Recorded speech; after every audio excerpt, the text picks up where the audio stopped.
Good morning दोस्तों, सीधू winner classes के YouTube platform पे आपका हार्दिक अभिनंदन। देखिए आज का हमारा जो सेशन है हम लोग पढ़ेंगे जियोग्राफी और जलवायु पढ़ रहे थे क्लाइमेट, उसके बारे में आगे आज हम लोग देखेंगे। देखिए ये है समताप रेखा। क्या है? समताप रेखा। और समताप रेखा क्या होती है इसके बारे में हम लोग समझेंगे। देखिए समान तापमान वाले स्थानों को मिलाने वाली रेखा को समताप रेखा कहते हैं। जैसे कह सकते हैं कि मौसम यहाँ पे 32 डिग्री सेल्सियस है तो और कहीं भी 32 डिग्री सेल्सियस होगा, अगर उसको मिलाने वाली रेखा को क्या कहेंगे? समताप रेखा। बात समझ रहे हैं? हर जगह एक ही मौसम एक ही तरह का होना चाहिए। जहाँ बारिश हो रही है वहाँ बारिश हो, जहाँ ठंडी पड़ रही है वहाँ ठंडी पड़े, जहाँ ज्यादा उच्च तापमान हो गया गर्मी पड़ रही है वहाँ गर्मी की बात हो। आगे देखिए जनवरी के समय में महासागरों पर समताप रेखाएं उत्तर की ओर झुक जाती है। क्यों झुक जाती है इसके बारे में देखेंगे हम लोग। देखिए ये हमारा महासागर है। क्या बेटा? ये हमारा महासागर है और ये हमारा क्या है? महाद्वीप। क्या है? महाद्वीप। और यही बीच में क्या होती है? जनवरी के समय में महासागरों पर समताप रेखाएं, यहाँ पे क्या होती है? समताप रेखा। क्यों होती है?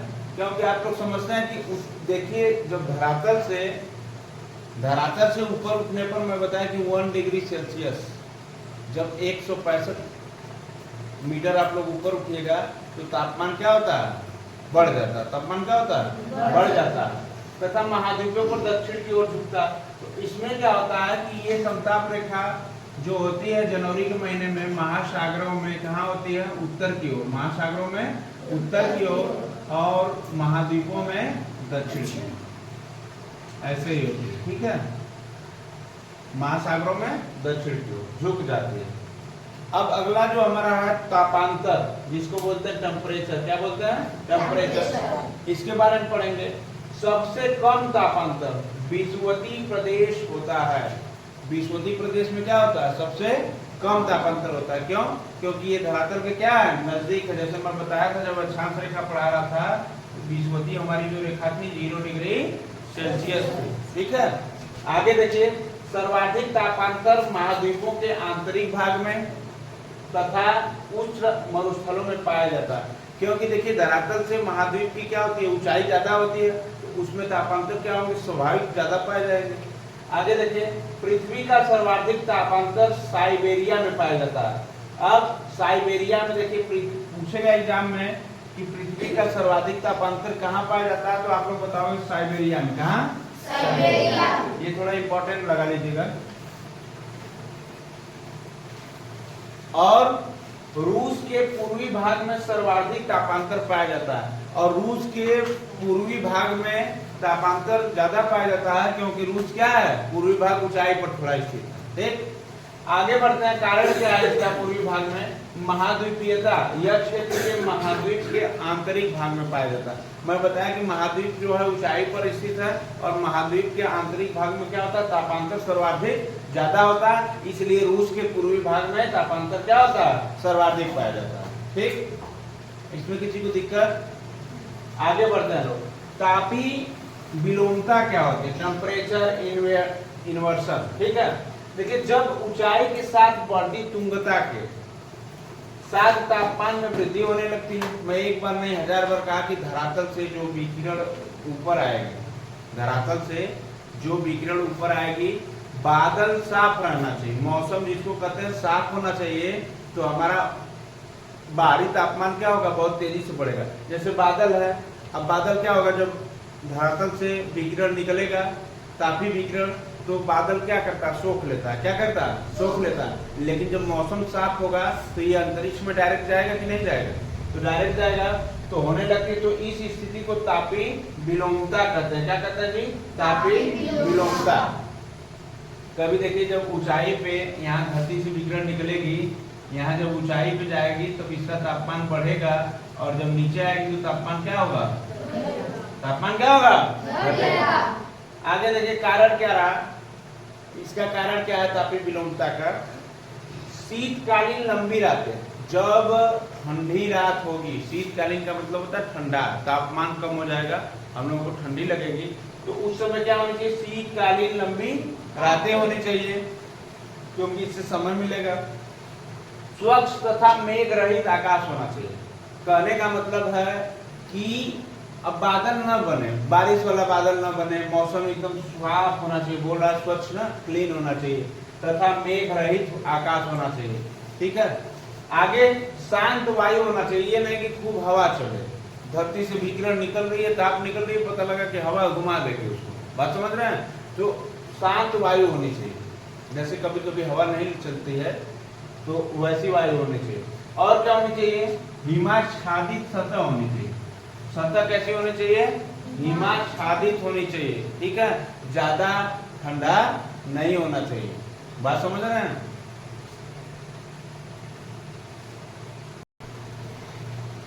देखिए भूपृष्ठीय विलोमता देखते हैं हम लोग, विलोमता के उदाहरण है ये। शीतकाल में, ध्यान से समझना है, शीतकाल में अत्यधिक पार्थिव विकिरण के कारण भूपृष्ठीय विलोमता उत्पन्न होती है। जब शीतकाल होता है, ठंडी का दिन, ज्यादा ठंड होती है, तो अत्यधिक पार्थिव विकिरण के कारण भूपृष्ठीय विलोमता उत्पन्न होती है। दूसरा, इसके प्रभाव से निचले वायुमंडल में स्थिरता आ जाती है।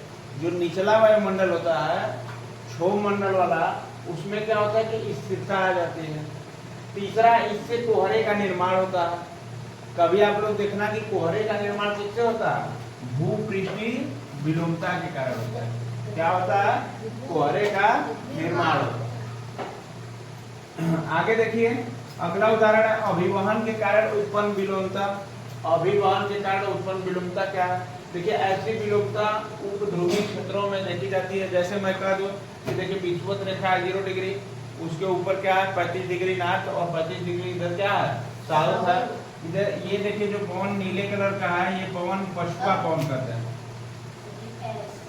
क्या कहा जाता है, पछुआ पवन। क्या कहा जाता है जी, पछुआ पवन इसको कहा जाता है। और ये ऊपर वाला जो है ये ध्रुवी पवन कहा जाता है। क्या कहा जाता है, ध्रुवी पवन। जब दोनों पवन ध्रुव से निकलेगी, ध्रुव मतलब भूमि से, और एक पछुआ पवन निकलेगी, दोनों पवनें क्या करेंगे बेटा, आपस में टकराएंगे। जब आपस में टकराएंगे तो मर्ज तो होंगे नहीं, उसे कहते हैं उपध्रुवी क्षेत्र। जब टकराएंगे उस क्षेत्र को क्या बोला जाता है, उपध्रुवी क्षेत्र। क्योंकि इसी क्षेत्र में पछुआ पवनें क्या होती है, ध्रुवी क्षेत्र से निकलेंगी गर्म ताप, और पछुआ पवनें जब मिक्स होंगी तो उपध्रुवी क्षेत्र में ज्यादा मिलेंगी देखने को। ठीक है, आगे हम लोग पढ़ते हैं वायु अपवहन के कारण विलोमता क्या होती है। वायु अपवहन के कारण विलोमता क्या होती है, देखिए रात्रि का समय होना चाहिए। क्या होना चाहिए, रात्रि का समय। और पर्वत है, ये क्या है, पर्वत। और पर्वत में जब रात्रि में पवनें चलती हैं तो ये ठंडा,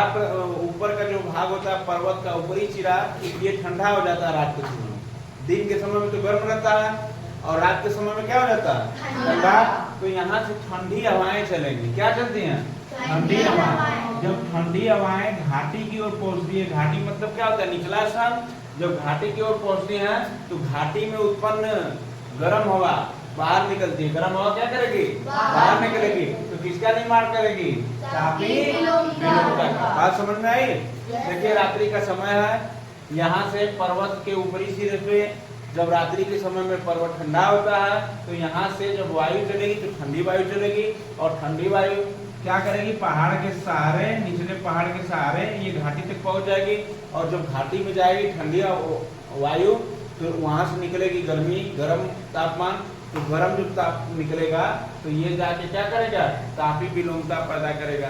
बात समझ रहे हैं, जहाँ गर्म वहाँ ठंडा, जहाँ ठंडा वहाँ गर्म। आगे देखिए ऐसी विलोमता उपध्रुवीय क्षेत्रों में देखी जाती है।